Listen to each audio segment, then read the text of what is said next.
નમસ્કાર વિદ્યાર્થી મિત્રો, કેમ છો તમે બધા? આશા રાખું છું કે તમે બધા મજામાં હશો. મારું નામ કૃતાલી સોની છે અને તમારા બધાનું મારી આ યુટ્યુબ ચેનલ મેથ્સ વિથ કૃતાલીમાં બહુ બહુ સ્વાગત છે. તો વિદ્યાર્થી મિત્રો, આપણે લાસ્ટ વિડિયો લેક્ચરમાં 1.9 વેન આકૃતિ અને 1.10 ગણક્રિયાઓ જોઈ હતી. હવે એમાં આપણે આગળ 1.10.1 નો યોગ ગણ જોઈશું. જો વિદ્યાર્થી મિત્રો તમને મારા વિડીયો સારા લાગતા હોય તો વિડીયોને લાઇક કરો, શેર કરો અને ચેનલને જરૂર સબસ્ક્રાઇબ કરો. પર જાય ટેપ બટન આવે છે એની ઉપર જો તમે ક્લિક કરશો તો તમે આગળના પ્લેલિસ્ટ અને વિડીયો લેક્ચર્સ જોઈ શકશો.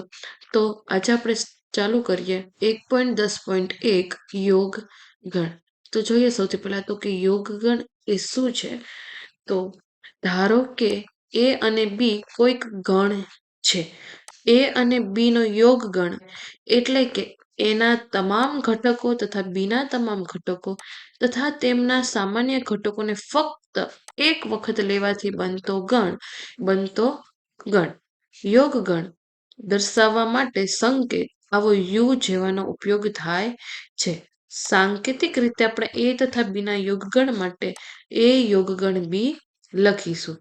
એ યોગગણ બી ને આપણે એ યોગ બી અને ઇંગ્લિશમાં એ યુનિયન બી વાંચીશું. તો શું આપણને યોગગણમાં કીધેલું છે કે એ અને બી કોઈ ગણ હશે અને એ બી નો યોગગણ એટલે કે એના તમામ ઘટકો અને બીના તમામ ઘટકો તથા તેમના સામાન્ય ઘટકોને ફક્ત એક જ વાર લેવાનો એવો જે ગણ બને એને શું કહેવાય? યોગ ગણ. તો નીચે સૌથી પહેલા આપણને 3 ઉદાહરણ આપેલા છે. તો સૌથી પહેલા આપણે 3 ઉદાહરણ જોઈએ અને પછી તમને યોગ ગણની વ્યાખ્યા આપેલી છે એ જોઈએ. તો ઉદાહરણ નંબર 12. ઉદાહરણ નંબર 12 માં તમને આપેલું છે a બરાબર 2 4 6 8 અને b બરાબર 6 8 10 12 છે. તો એ યોગ બી મેળવો.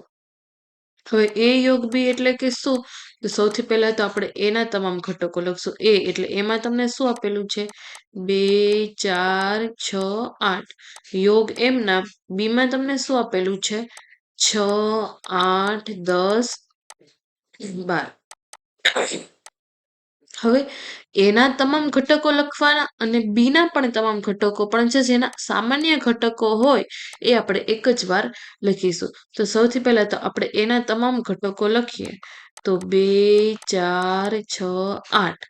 હવે બીના તમામ ઘટકો પણ અહીંયા 6 અને 8 એક વાર આવી ગયો એટલે આપણે એને બીજી વાર નહીં લખીએ.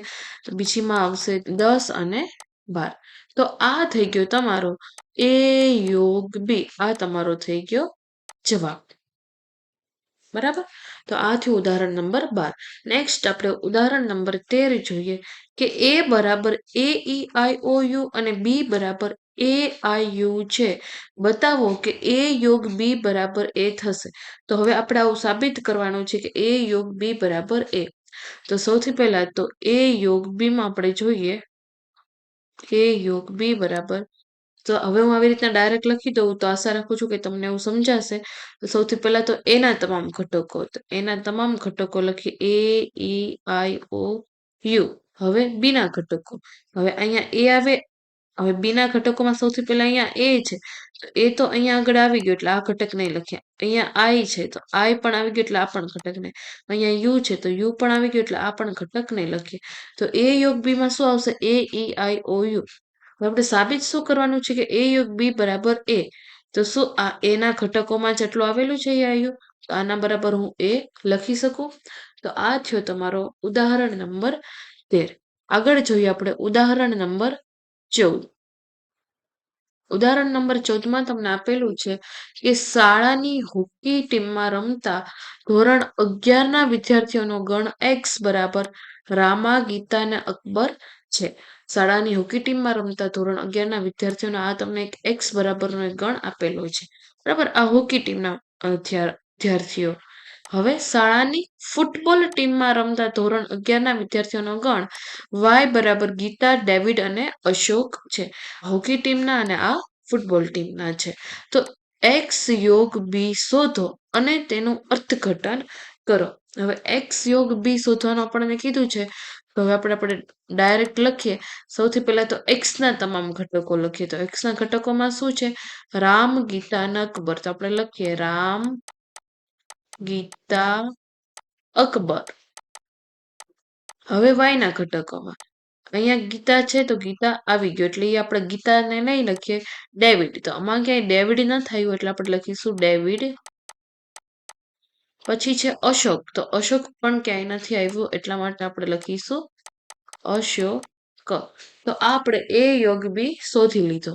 તો આ આપણે એ યોગ બી શોધ્યો અને તેનું અર્થઘટન કર્યું. ઓકે, હવે આગળ તમને વ્યાખ્યા આપેલી છે જે યોગ ગણની છે. તો આપણે વ્યાખ્યાને હું તમને હાઇલાઇટ કરીને દેખાડું જે તમારે યાદ રાખવાની છે કે ગણ એ અથવા ગણ બી માં આવેલા બંને ગણમાં હોય તે સહિત તમામ ઘટકોથી બનતા ગણને એ અને બી નો યોગ ગણ કહે છે.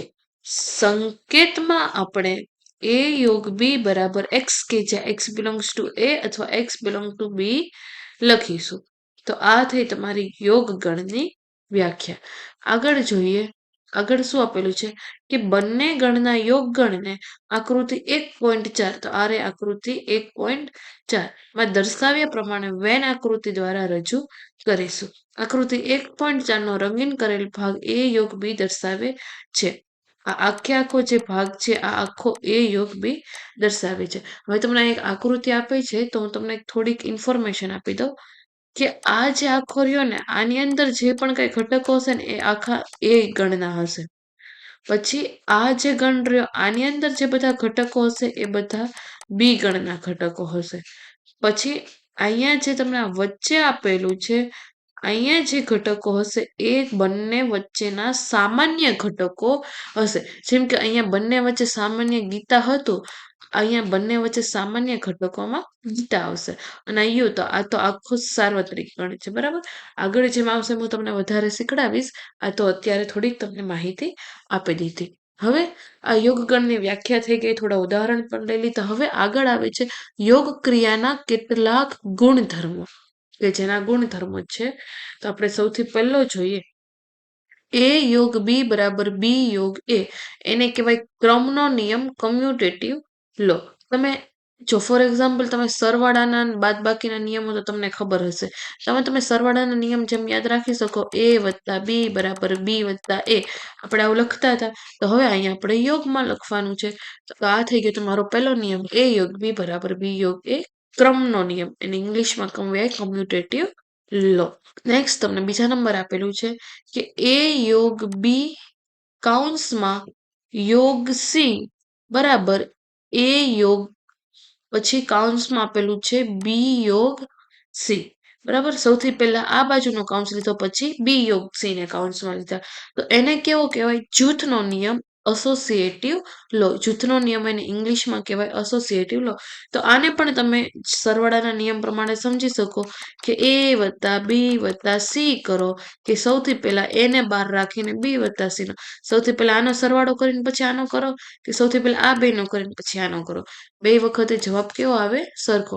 તો એવી જ રીતના યોગ ગણમાં પણ થાય કે એ યોગ બી પહેલા કરીને પછી યોગ સી કરો કે કાં તો પહેલા એ ને સાઈડમાં રાખીને બી યોગ સી કરો. તો બે કેવું થાય? સરખું. તો એને કહેવાય જૂથનો નિયમ. નેક્સ્ટ ત્રીજા નંબર આપેલું છે એ યોગ 5 ખાલી ગણ બરાબર એ. તો અહીંયા આપણે લખ્યું છે કે એકમ ઘટકનો નિયમ 5 એ યોગનો એકમ ઘટક છે. યોગનો એકમ ઘટક શું છે?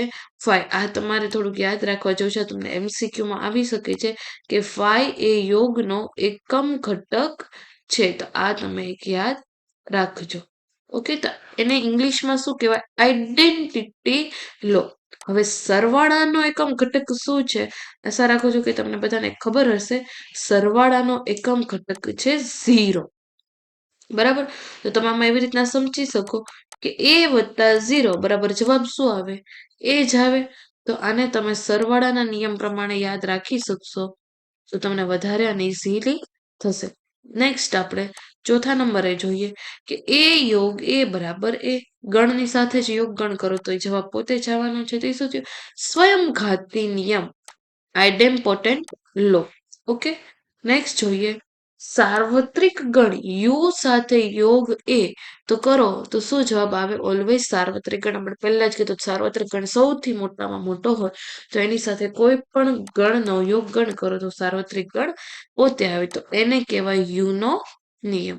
ઓકે, તો આજના દિવસ માટે આપણે અહીંયા સુધીનું રાખીએ. નેક્સ્ટ વિડીયો લેક્ચરમાં આપણે જેવું યોગ ગણનું શીખ્યા એવું જ છેદ ગણનું શીખીશું અને આગળ વધીશું. આશા રાખું છું કે વિડીયોમાં તમને છેલ્લે સુધી મેં જે સમજાવ્યું એ તમને સમજાણું હશે. જો તમને વિડીયો સારો લાગ્યો હોય તો વિડીયોને લાઇક કરો, શેર કરો અને ચેનલને જરૂર સબસ્ક્રાઇબ કરો. ઉપર જે ટેપ બટન આવે છે એના ઉપરથી તમે આગળના વિડીયો લેક્ચર્સ અને પ્લેલિસ્ટ જોઈ શકશો. So thank you so much વિદ્યાર્થી મિત્રો એન્ડ બાય.